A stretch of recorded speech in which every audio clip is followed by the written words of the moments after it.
Welcome to All Things Financial, where we help you retire once so you can retire well. Trey Peterson and Yelisey Coots. And I'm really excited for today. We get to interview our business coach and a spiritual leader in our lives, Pastor Keith Craft, who's not only a successful megachurch pastor, but he's an entrepreneur that leads entrepreneurs and one of, if not the largest Christian mastermind in the country. So today we're going to talk about leadership and finance. So join us and come learn and grow with us. Really excited for today. We've got Pastor Keith Craft with us from Dallas, Texas. Pastor Keith's been a business coach and a spiritual leader to both Yelisey and I. Been in your masterminds, your leadership groups for a little over 4 years. Our business has grown in so many ways by revenue, hiring better people.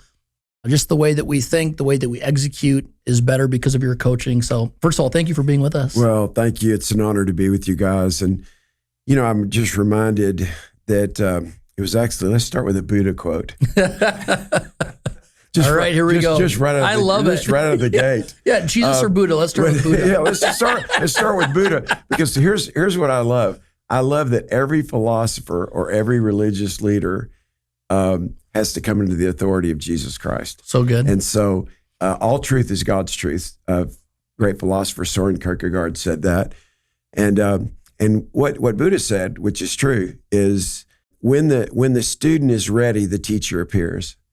And oftentimes there'll be people in all of our spheres that until they're ready for really what God has put us on the earth to do, then they're not the beneficiary of it. You literally, it's up to you to recognize who inspires you. And I just want to honor both of you guys for allowing me a place in your life to be an inspiration to you, because I can't say, hey, why don't you guys let me inspire you? And I think when you have a gift and you know that God has given you the gift to add value to other people's lives, then what happens oftentimes is you don't pick who's going to be the beneficiary of that. Yeah. It's like with your own children. I mean, one will usually, or more, depending on how many kids you have, will be more responsive to connecting with you. And you usually have one that really, if you have more than one, you'll usually have one that will really track with you and one that you're going to have to bring along the way. Yeah. And it's not necessarily a birth order issue. Right. It's what's in each individual. So anyway, just thank you guys for allowing the gift of God in me. And that's anything that I have good is from God. James, in the book of James, the brother of Jesus, said this. He said, every good and every perfect gift is from God, in whom there's no variance or shadow of turning. And then also that the gifts of God are without repentance. And what that means is whether you honor God with your gift or not, it's still a gift from God. So anyway, I just appreciate you guys allowing the gifts or whatever gift God has given me, that you've chosen to be inspired by that. You've chosen to be the beneficiaries of that. And that's a real honor for me. Thank you. Well, one of the things I think about is over the last 4 years, not only have you given us great business advice and family advice, but one of the questions I get asked a lot is, how do you find a mentor? And I think you knock on doors, you show up, and I think what happens is you say something that it's one of my favorite quotes is, when you connect with somebody, the thing that you're connecting with is the way they think and what their spirit is like. Yeah. And so, the way that you think, the way that your spirit is, has been such a blessing to both Yelisey and I. Thank you. But as we talk about leadership and finance today, one of the things that I really love, especially in the area of finance, so those that are listening, this is a financial podcast. Obviously, leadership impacts everything. But one of the things that you do different, and one of the things that's been cool about being coached by you, is there's so much that I learned, but there's a lot that you confirm that were things I was already doing different. And one of those is not living with your finances by a budget, but by living by margin. Right. Most people have no awareness of what that means. Can you talk about what that is? It is one of the biggest revelations, and I'll just simply say this: the level of your revelation determines the level of your transformation. And only you can be responsible for what you choose to open up your mind, open up your spirit. And, early in my life, all I can tell you is I got a revelation from God. It's like when you understand the tithe, first of all, let's just start there, that the tithe is not a number, it's a percentage. Yeah. So it gives you insight on how God thinks. God thinks percentages. We think, like when it comes to business, we think about profit margin, and that's the only time people think about margin when it comes to business. They think about, what's the profit margin? What's the COB? What's the cost of doing business? And then what's going to be the profit margin?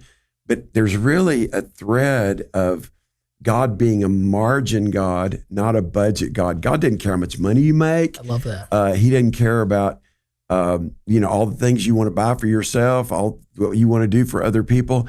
What he cares about is that you think like him. In fact, the Bible says in Proverbs 4, verse 7, that wisdom is the principal thing. The wisest and wealthiest man that has ever lived, Solomon, who they estimate his net worth. It's so hard to evaluate that today, but somewhere between 2 and 3 trillion was his personal wealth. We have companies today like a Microsoft. We have companies today like Elon might be the first trillionaire. Who knows? Right. If you keep buying his trucks, he's going to be the first trillionaire. But seriously, the thought process is wisdom is the principal thing. It's the prince of all things. Therefore, get wisdom. And with your wisdom, get understanding. Put under your standing what that wisdom is. So 2 things I'll say about wisdom that relate to margins. Number 1, wisdom is an ability, and I believe it's a spiritual ability, to differentiate between good and best. It's the ability to look at something and go, okay, think about that in your business. That's good, that's best. And then you have a decision to make. Do you want best? Like the people that I do best with are people that want the best, people that want to be great. Like that's who God does best with as well. Yeah. It's like there's an old church song, if you want it, here it is, come and get it. No, it's really not an old church song, but it could be, because you got to want it. Like you've got to want to be your best for God. You've got to want to be great for God. Yeah. Jeremiah 33:3 says this, call unto me and I'll answer you and I'll show you great and mighty things that you know not. Well, if you don't want to be great, why would you want to know about great things that you know not? Right. And leadership and finances, leadership and money are 2 great things. Yeah. It's very important. And people say, I don't care about money, are only people that don't have any money. Right. It's really true. Right. So anyway, but the other thing about wisdom is not just that it gives you the ability to differentiate between good and great, but why does it give you that ability? Because wisdom in its ultimate essence is to think like God. Like, how does God think? Well, here's what I can tell you. God doesn't think in budgets. Right. He doesn't think, well, we've got this income and here's the outgo, here's our assets, here's our liabilities. He's trying to teach us when he talks about the 10th, he's trying to teach us that's mine, the rest of it is yours, and to have a margin mentality. So I was 23 years old. I sat down with my new wife and I said, listen, I want to tell you, this is how we're going to roll financially, but I need you to be in agreement with me. And I tried to explain it to her as much as I could. Yeah. But I said, we're never going to live on more than 70% of our income. I didn't set financial goals. It wasn't like, okay, here's what we've got coming in. She was a school teacher. I was a youth pastor, trying to do things on the side. But it wasn't like, here's how much money we got, so here's what we're going to do with our money. No, it was, we're never going to live on more than 70% of our income. And I said, my goal is to be like JCPenney. And I had read about JCPenney and a man by the name of Laterno. The Laterno University is named after in Texas, that lived on 10% margin. Wow. And they gave away the other 90%. So I said, so ideally what I'd like us to work towards is never live on more than 70% of our income, return to God what he says is his, which is the first 10th. Yeah. And then let's give. A lot of people think tithing is giving. It's not. And that's why a lot of people don't have a true open heaven over their life, because they finally cross the divide and go, wow, 10% seems like a lot. Is that Old Testament? Is that New Testament? Here's Old Testament. Old Testament is 10% according to the law. Yeah. New Testament, Jesus looks at the rich young ruler and says, go sell everything you have and come follow me. Well, if you say, well, I don't believe in the Old Testament. I just want the New Testament. Okay, then just be willing for God to ask you to give it all to come follow him, because that's really what he wants. Yeah. He could care less about your money, except he wants your money to be used as a tool, and he wants you to be valued some way with the gifts that he's given you. So margins, when I sat down with Sheila, I said, the first 10% is God's. We'll never even question that. The second 10%, We're going to seek to give over and above. And some years, I said, I'm just being honest with you, we'll give less than 10%, but we'll always have a margin that will work towards 10%. Over the 10%, over the tithe. And sometimes it'll be, 10%. So the first 10%, that's not even ours, that's God. We're just, because that's what God spoke in the prophet Malachi talked about it in the book of Malachi. He said, don't do what your fathers did, and that's rob me. Yeah. Well, how did they rob you? In tithes and offerings. Right. In tithes and offerings. Don't do what your fathers did. But if you'll prove me in this, and this is what I love, this is the revelation that came to me early in my life. It's the only time in Scripture where God says, "Prove me," because He didn't have to be proven. He's God. Right. He didn't. But He's saying, "Prove me in this, and see if I won't open the windows of heaven over your life, pour out blessings on you that you cannot contain." Which, by the way transcend money. Right. Wealth is not about finances. Wealth is about well-being, wholeness, prosperity, success, which, by the way, prosperity and success are both biblical words. Go to Joshua, the 1st chapter, and you'll find that when you meditate on His word day and night, when you live according to His rules, He not only will prosper you, but will give you success. So I can keep going on and on, but I told her the last thing I'll say that is this, to answer your question. Yeah. First 10% is God's. We'll never touch it. Second 10% we'll seek to give at least 10%, but some years it might be that this will be the only one that has some flux in it, sometimes more than 10%. But then the third 10% we're going to put back towards retirement. Yeah. And I didn't know anything about retirement, but I'm 23 years old. Yeah. It's 1983. And so I said, would you be willing to do that? She goes, yes. I mean, she didn't have a plan. That's the thing. Most people don't have a plan. Right. And they didn't grow up with parents that had a plan, which is what makes what you and Yelisey do so important, is you help people have a plan. And unfortunately, people wait till they have hair that looks like mine to try to start even thinking about that. But you don't have to wait that long. Yeah. But most people wait that long because they get concerned. I'm going to have more life than I do money. Yeah. Because they don't have a plan. But anyway, so I said, would you be willing to buy into that? I said, 70, 10, 10, 10. And she said yes. And so we immediately began to implement that in our marriage. It was our first year of marriage. Fast forward, by the time I was 40 years old, I was a cash millionaire in my retirement. And you started at 23 years old. Started at 23 years old. Yeah, so it took 17 years. 17 years. And I was making... I was going to ask you. When I was 40 years old, yes, I was making $80,000 a year. So I love that story because you didn't become a retirement or a cash millionaire through a high income. You did it through pure discipline and living by margins. Living by margins. And one of the things I tell people is a lot of men think their wives don't trust them with finances, but it's because they've proven not to be trustworthy. There have never been truer words than spoken. Men can't figure it out. Like, a man's number one need is respect. Yeah. And a woman's number one need is security. And there's this, like, the devil knows it. Like, most men don't know it. Yeah. And most women don't know it. Yeah. But the devil knows it. So what he does is, a man doesn't put God first. He's playing God in his life. High times, low times, good times, bad times. Right. Got to move here. Got to make this decision. Got to start this business, or got to change jobs. We got to move to this city because they're going to pay me $10,000 more a year. Right. Uproots his whole family, chases money. Right. Never gets planted. Just a little side note here. The Bible says in Psalms 92, those that are planted in the house of the Lord will flourish in the courts of our God. And they will, even as they grow older, continue to, like a tree yields sap, continue to just flourish, continue to grow, continue to be blessed. And that's a wealthy man. That's a wealthy man. It doesn't have a number on it. Like in America, you're considered rich if you have a 3.2, this is probably the most recent stats, 3.2 million net worth. And then if you have 10 million, you're considered, in net worth, you're considered wealthy. But the reality is, wealth so transcends what man can put a number on. And we started living like that, Trey and Yelisey, and I not only became a millionaire, but then I said, okay, now we're not just going to live on 70% of our income.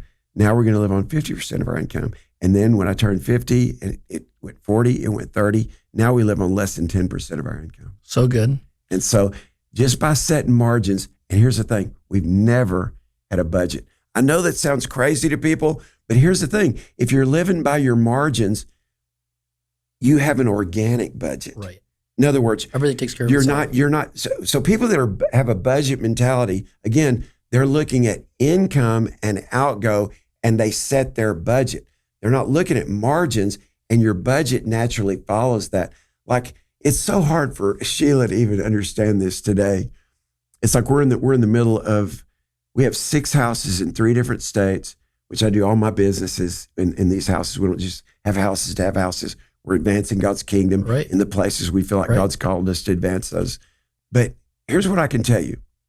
I have won in life. I'm 65. I've won in life for 2 reasons. Number one, Sheila never knows what date it is.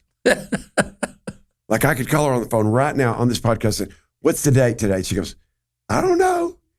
Number 2, I've won in life because she never knows how much anything costs. Yeah, I love that. And she doesn't worry about it. So we're building this pretty massive home on a ranch in Texas.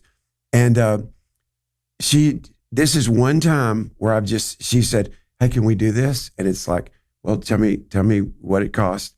And like, the latest thing, for the grandkids' room, she wants to wallpaper the walls and the ceiling. And I said, well, just like, how much is it? She goes, I think it's going to be about $14,000. I go, $14,000. I said, remember, you and I can wallpaper. I mean, that's, in my mind, that's what I'm thinking. It has nothing to do with money. It has to do with $14,000 to wallpaper. I guess it's the ceiling. And so I said, no, but do it, Sheila. So in other words, it's like, in your life, it's not a matter of, well, we should I? Because this is the big question. And Yelisey, you know this. Especially, this is how you're wired. Should we spend money on that? Should I really spend money on that? Like, that may not be a question that you say to your wife, but it's always in your head. Am I right? You're right. I'm right. So here's the thing. At some point in your life, it's not going to be, should I spend money on that? It's, do I want to? Do I want to spend money on that? Right. Not like, well, should I? Could I? Well, do you want it? Then get it. And does it fit your margins? Does it fit your margins? Then it doesn't matter what it is. It's like, if it fits in your margins and you're living by margins and you want it, you might think, that's an unwise purchase, or let me tell you why it's not unwise, because you're living by your margins. Yeah. So you say, where is that in Scripture? Psalms 37, verse 4. Delight yourself in the Lord, and he'll give you the desires of your heart. He doesn't tell you what to desire, what not to desire. Anyway, I know you got a lot of questions. No, I'm going to hand it over to Yelisey for a leadership question. But to put that in a nutshell, if you're 20-something, 40-something, or 60-something, if you can decide to live by margins, in your example, live on 70%, 10 goes to the church, your tithe, 10% gets reinvested for retirement and later, and that other 10 could go giving and retirement. The second 10 is the giving. Then the third 10 is retirement or investments or whatever. Order matters. Yeah, order matters. Wonderful. Yes. And then, so I would just say, but for women, security matters more than even trying to get rich overnight. Right. So that's a great tip. It doesn't matter how much money a man ever has. So good. That is not what brings security to a woman. It's his thinking. If a man operates financially, I don't care how much money he ever has, out of fear or the fear of losing, he'll never have a secure wife. Wow, that's so good. And he won't be able to figure out why it's so hard to lead her. Yeah. Because no matter how much money you ever have, you're afraid you're going to lose it. And what's crazy is if you don't do money God's way, you'll not only never have enough, but the more you have, the more fear you'll have. Leadership question. Well, now that we have time for one more question. I love Yelisey. I was going to ask, what is your opinion, or how has the appetite for leadership, for self-help, how has it changed over the years? And what I mean by that is, I was in a meeting on Tuesday with Trey. We're sitting down with these clients, and a lot of times they're asking us questions on finance, but it spills into other topics. So they ask a question, and immediately Trey goes, hey, I actually have an awesome quote. Do you guys know who John Maxwell is? And both of them kind of looked at each other like, no, we have no idea who that is. And he was so excited to share the quote. He still shared it. It was an excellent quote, but they had no idea who he was. So how has, not only the appetite for it, but like what's the difference between the old guard in leadership, maybe the John Maxwell's of the world, versus the self-proclaimed leadership experts that you see now on social media? Has something been lost, and has the appetite for it changed? And where do you see yourself in terms of how you remain relevant in the mix? Again, back to revelation. Your level of revelation determines your level of transformation. Leadership, I call it there's a trifecta of leadership. Okay, I teach in triads. On the left, you've got to think wisdom. We've already talked about that. You've got to, in other words, I've got to think, okay, here's good, here's best. I want what's best. You've got to think that way. On the right-hand side of the triangle is wisdom. I've got to be a wise person. In other words, I've got to think wisdom, but I've got to be disciplined. I've got to discipline myself and learn to lead myself well. Okay, that's what's missing in modern leadership. There's a lot of theorists, but there's not a lot of transformationalists. To me, a leader is not a leader unless, and again, I'm pretty straightforward on this, but I also have fruit in this area. If you're not leading spirit, soul, and body, you're not a true leader. Yeah. It's not like you can have one area way out of balance and people say, oh, you're a leadership guru. Well, how do you look physically? How do you look? How does your marriage look? How does your family look? In other words, the discipline part. So here's what the Bible says. And everything that I teach on leadership is based on the Word of God. 2 Timothy 1:7. God has not given us a spirit of fear or timidity. Okay? Because leaders cannot be timid. But he's given us a spirit of power, love, and of a sound mind. In one translation, he's given us a spirit of self-discipline. Self-discipline is something only you can do. Only you can decide, here's what I need to do. Here's where I want to go in my life. And it's not a matter of how do I get there? What disciplines do I need to develop that I'm going to be there? Yeah. And it starts with you. So then the top of the triangle, which I call the trifecta of leadership, is excellence. And that is, again, back to wisdom. Do you want the best? Are you striving to be your best? When I sit down with Sheila, back to my wife as my girlfriend, I said, listen, I really have this philosophy in life. And I drew my first triangle, and I was 16, she was 15.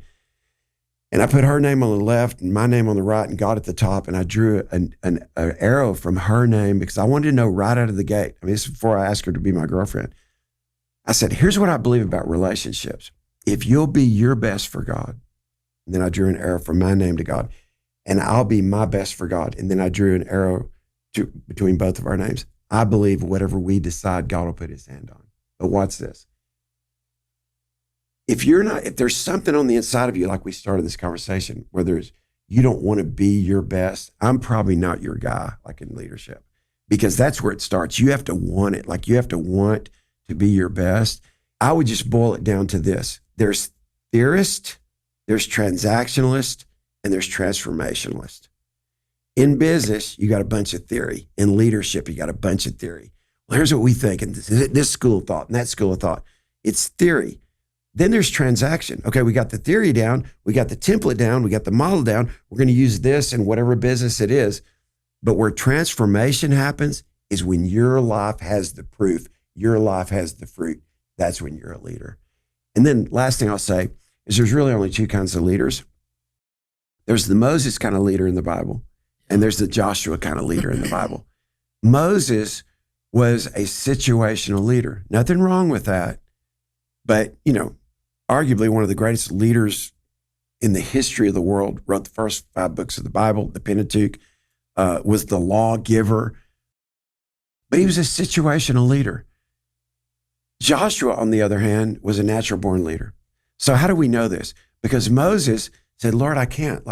He was reluctant. He was a reluctant leader. So God says, I'm going to give you Aaron. He's going to be a mouthpiece for you. There was also a famous story in the Bible that the battle was won as long as Moses' arms were held up by an Aaron and a Hur, not a H-E-R, but a H-U-R. And so their names mean light bringer and protector. And so as long as a situational leader has somebody that brings light into them, encourages them, and they have somebody that will protect them, then they'll do well. Wow. Jethro, who was Moses' father-in-law, came to him and said, Moses was killing himself. He thought he had to do everything on his own. And that's what situational leaders do. Hey, if it's to be, it's up to me. I'm going to have to do it. And they're not great delegators. They're not great. They're situational. So thank God he listened to his father-in-law, and he got 70 elders around him, 70 people in his business to help him run about 2 million people. And so he had his leadership team in place. Joshua, on the other hand, declared in Joshua 24:24, as for me and my house, we will serve the Lord. Joshua in Numbers 13 said, when everybody was saying, we can't, listen, I know God's given us this promised land, but hey, and everybody else is saying, there's big walls there. There's giants in the land. And man, and they were seeing all the problems. And Joshua said, we are well able to defeat these giants, to climb over any wall, to scale any mountain. That's how you know you've got a natural born leader. So there's only 2 kinds of leaders. Yeah. You have to know which you are, and therefore build your team accordingly. Build your team accordingly.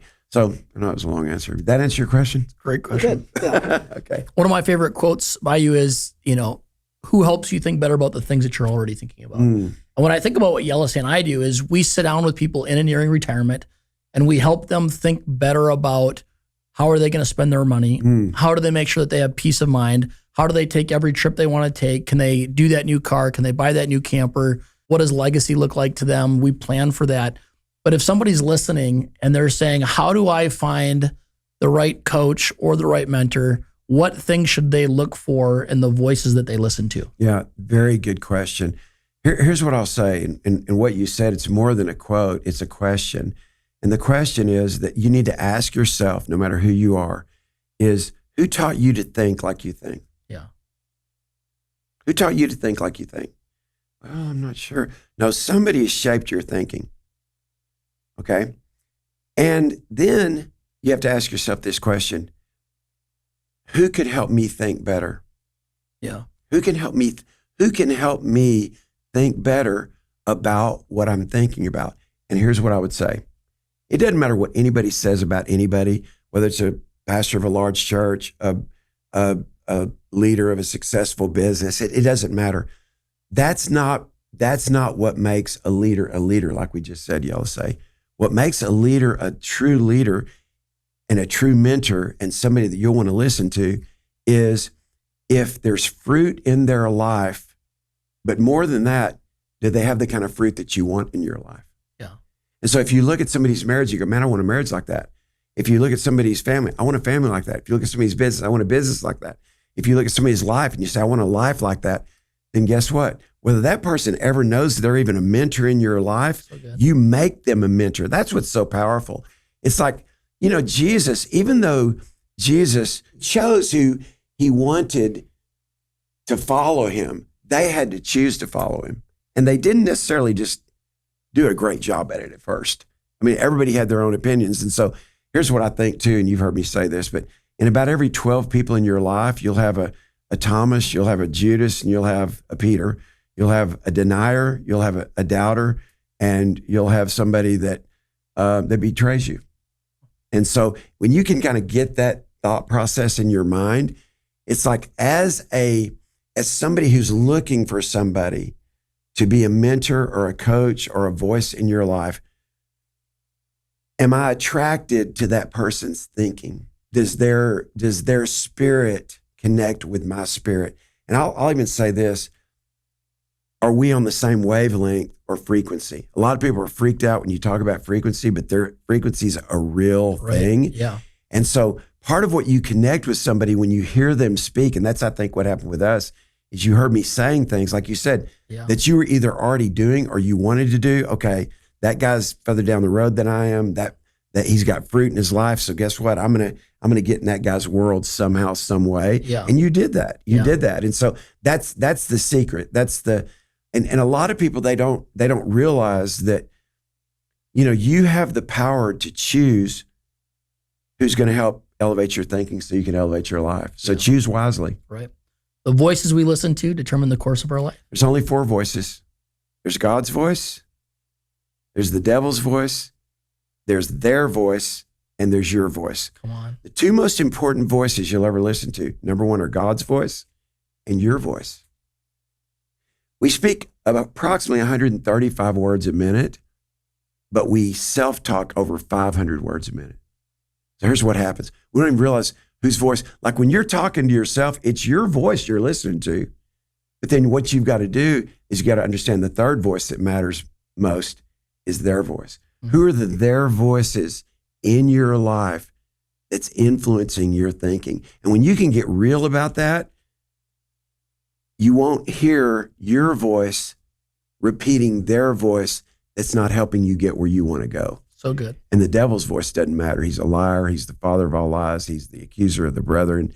And unfortunately, when a person is negative, they're listening to his voice. When we talk about leadership, or whenever, there's a conversation on leadership, it's tough to get away from the topic of legacy. It seems like everyone's talking about legacy, and almost as if it's a little bit of an overused word.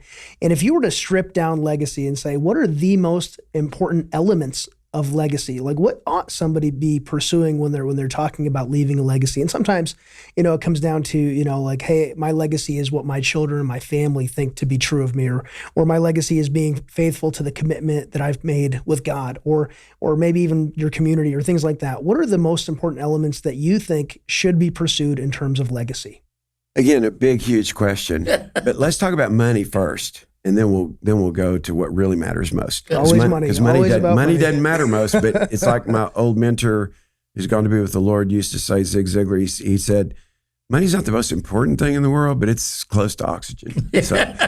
So anyway, so everybody would say, money's not that, money's real important. But so here's what the Bible says in Proverbs 13, verse 23. It says, a good man leaves an inheritance to his children's children. So good. Not even necessarily your children, but to your children's children. So an inheritance is what you leave to somebody. A legacy is what you leave in somebody. Wow, come on. It's way different. So that's where I'll start with legacy. The question you have to ask yourself is, what do you want to leave in your children? My kids were in their early 20s, and I'd raised them with core values. I'd raised them with a family mission statement. Our core values are honor, positive attitude, excellence, generosity, and leadership. I'd raised them. My son has that tattooed on his body. Y'all know that, but they may not know that. That's legacy. The legacy piece is what matters most to me matters most to my kids. And unfortunately, if your kids don't know what matters most to you, then you'll go through life and they'll be figuring out what matters most to them. But if your family culture is strong enough and it's led by core values, hey, here's what matters most to us, and your attitude as the parent demonstrates that, your actions demonstrate that, your behaviors demonstrate that, and you check yourself, and you allow your kids to check you, and you allow your wife to check you or your husband to check you based on what you say matters most, that's how you develop a strong family culture. That's how you develop a strong corporate culture. It's a core values-based leadership culture. So my kids were raised that way.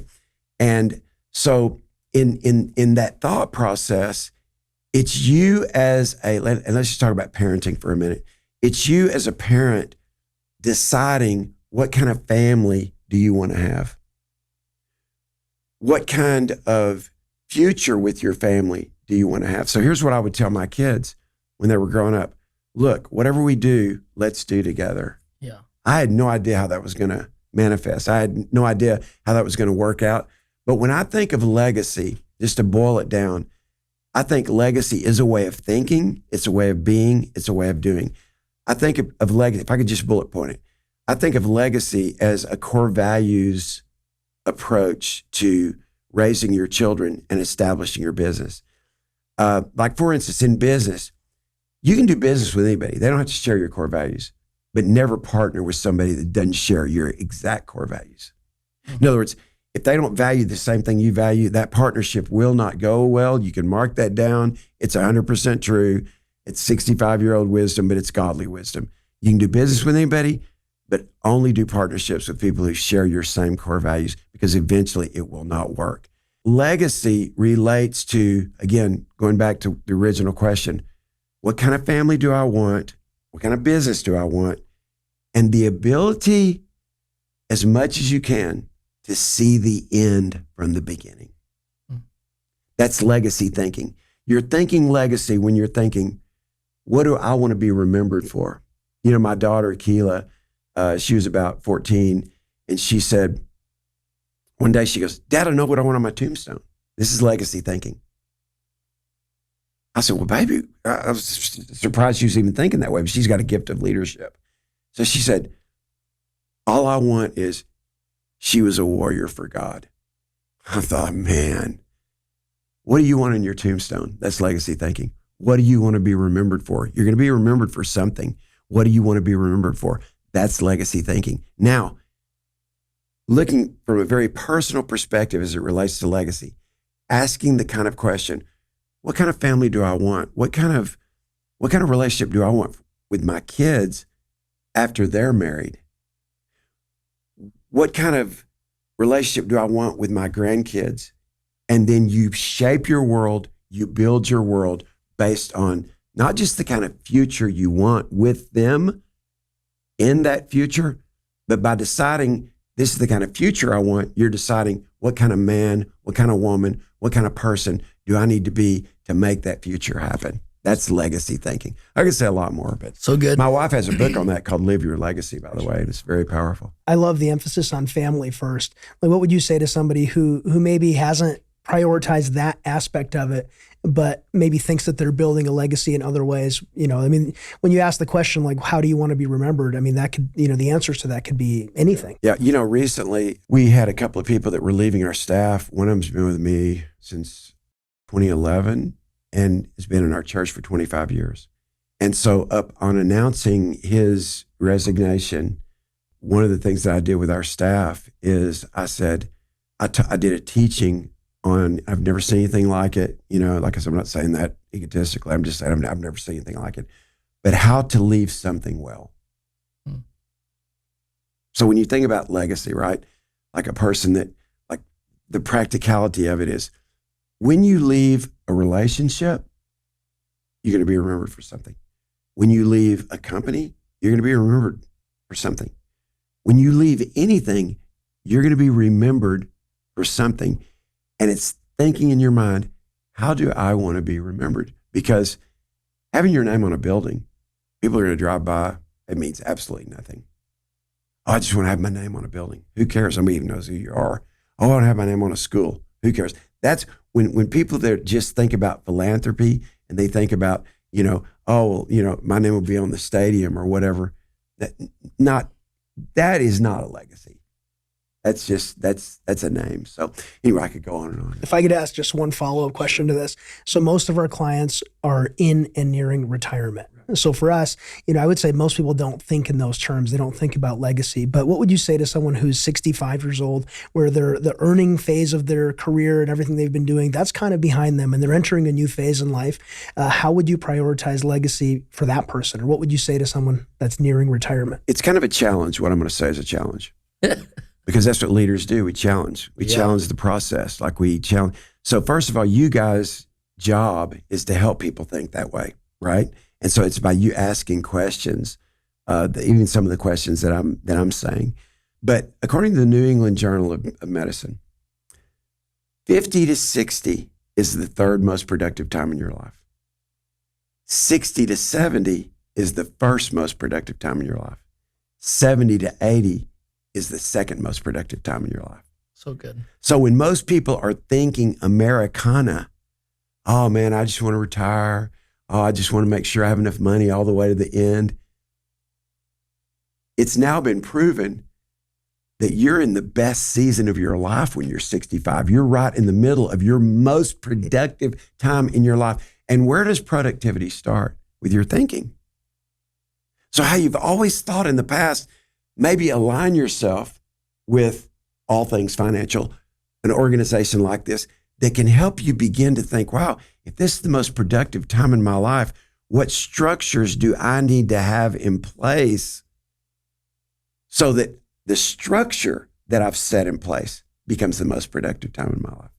Not the amount of money I make, but the most productive time in your life is I set things in order wherever things are. If they see, like I'm 65, I'm making more money now than I've ever made in my life. And I will continue to do that until I decide not to do it anymore. And so I'm going to keep growing it. Why?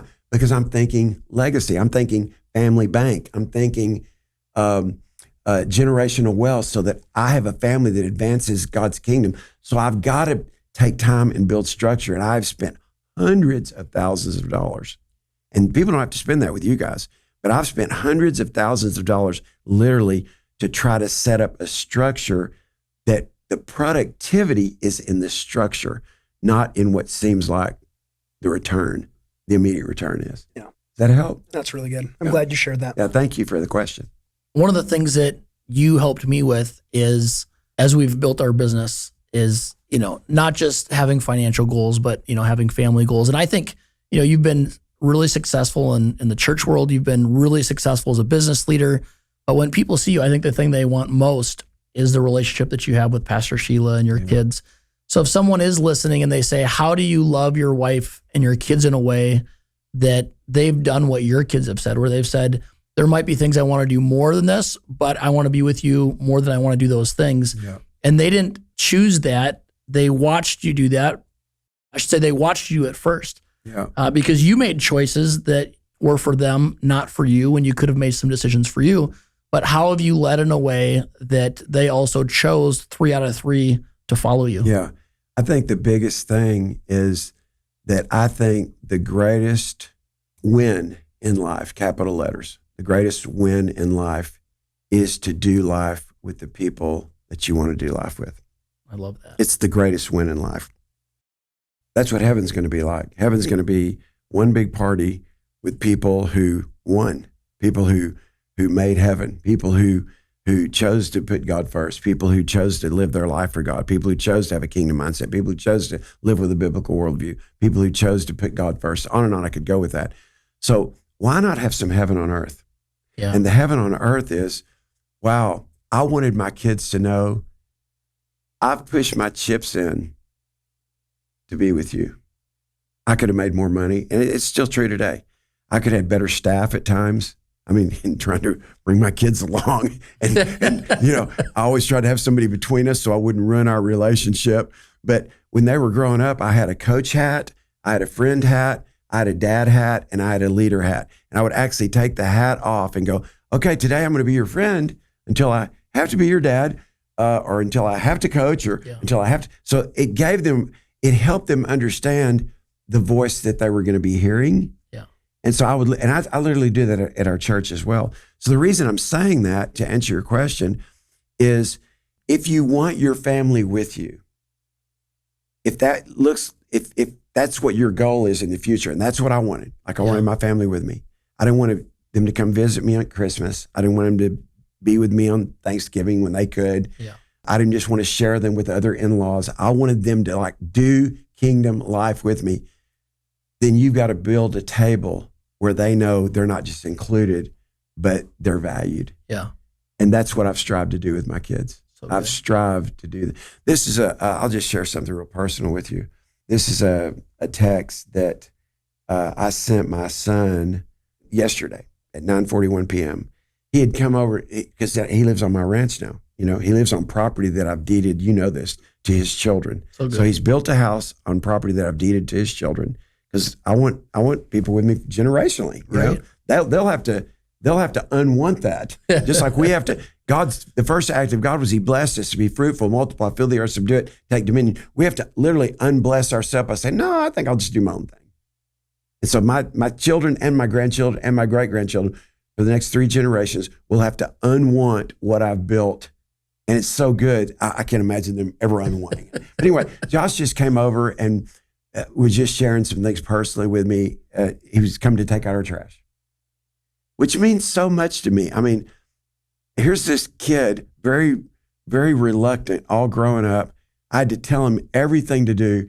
And now he drives a 4-wheeler from 28 acres. He's on the opposite side of me, comes and gets my trash every week. That's love. I mean, that is love. Yeah. To me, it's like, it's heaven on earth. It's like, I don't have to take my trash 28 acres to the street. Josh, anyway, so. He honors you in a way that It very does. few people honor anyone. Absolutely. So I said, son, I really appreciate what you said to me tonight. I really want to be not just a good dad, but the father you want and need in every stage of your life. It makes me emotional to say it. I don't ever want you to feel stuck with me on this land, etc. I have a dream of what I've always wanted, but more than that, I want you to want it for you. I love doing life with you, and my heart celebrates your wins, your successes, your greatness, and my heart breaks when you hurt or when any area of your life is not what you want. Thank you for paying your price to be who you are, for believing in me and us. I so love you, son. And so I said that just in the context of a conversation we were having because, I mean, his life is really good, you know, but I still don't want him to feel stuck. I don't want him to feel like, man, this is the only thing I can do. No, you can do whatever you want. I just want you with me. And if that something ever changes in your heart, that was the context of the conversation. Yeah. You know, and that's the way I feel about my friends. You know, we all have, I'll just say this, and it's related, but it's unrelated, but it's more related than unrelated. The way I am as a person, and I know everybody may not be this way, but we all have an emotional constitution. I'm the kind of person like, I need to have people want me in their life. Now, everybody would say, well, I need that too, but I want to be wanted more than I want to be needed. Like, I don't need you to need me. But if you need me and I'm your friend or I'm your dad or I'm your grandfather or I'm your great-grandfather or then I'll be there for you. But what, and I think God's like this. I think God says, you know what? I want you to draw close to me. This is his pattern. Then I'll draw close to you. Because what are you saying? God, I want more of you. Yeah. I've got a lot to give you. I'm so glad you drew close. Yeah. But he's waiting for our move. So I'm that way as a person. It's like if somebody really wants to be with me, they might not be the most talented person. They might not be the most gifted person. They might not be the best person for the job. But if they want to be with me and they're willing to work with me and allow me to coach them and help them, and I'll go to hell and back with them, but I won't stay in hell with them. Yeah. Anyway. So good. Well, let's end with this. You have a book, Leadershipology, 365 daily devotionals. One of the things that I love about it is, you know, everybody thinks different, but I think in quotes and questions. And all the time I tell people what's amazing with Pastor Keith is he takes biblical wisdom and he ties in personal development. Yeah. And he puts life lessons in quotes and in questions that have helped me over the last 4 years. You know, our business is 4X what it was 4 years ago, and personal life, everything's better because you're in it. Well, thank you for believing that. But, oh man, it is. So thankful for you. But your leadership devotional, would you just touch on that as we close? I'll just say this. This is 798 pages. And I was telling Josh 2 days ago, I was on a coaching call with Josh too, who's our friend, who's also in the studio today, here for your event that you're doing with your mastermind. But I said, hey, as we start our coaching call, can I just read today's leadershipology? And so it's a leadership ology on the end of any word, by the way, just means the philosophy of. So leadership, it's like a lot of people don't understand leadership. Back to Yelisey's question, it's like they really don't understand even what leadership is, and that it starts with you leading yourself well. Because if you can lead yourself well, you can at least lead one other person. If you can lead one person, you can lead a team. If you can lead a team, you can lead an organization. If you can lead an organization, maybe you can leave a legacy. Good. That's what we're tying it all in, right? Yeah. So what I thought was, I'll take these leadership thoughts, and they're based on scripture. I'll tie them with scripture and then give a TBQ, a thought behind the quote, and then give a daily declaration, and then people something to ask their own questions. And I like I said, I know it's my devotional, but I've done devotionals ever since I was a teenager, and I just think it's the best because it's the Word of God coupled with leadership, and I don't know. I don't think there's another one like it, you know. Yep. But I'm not saying that egotistically. I have an ego, but I'm not saying it for that reason. I'm just saying it's a resource. The feedback we're getting, people using it in their companies, they're using it for company meetings and being able to tie the Bible into it. Yeah. It's very good. Good. So I just say, check out keithcraft.com. Thank you. Check out your leadership group, Masterminds. They've had a huge impact on our life. Thank you. Thank you for being with us. Thankful you. for you. Love you. Appreciate you. So honored. Thank you. Yelisey, love you guys. Thank you. Advisory services are offered through CG Advisory Services, LLC, a registered investment advisor, and through Guardian Wealth Strategies, LLC, a registered investment advisor. CG Advisory Services, LLC, and Guardian Wealth Strategies, LLC, are separate and unaffiliated entities. The topics discussed on this podcast are for educational purposes only and are not intended to be investment advice or recommendations. Listeners should consult with their own financial professionals before making any investment decisions.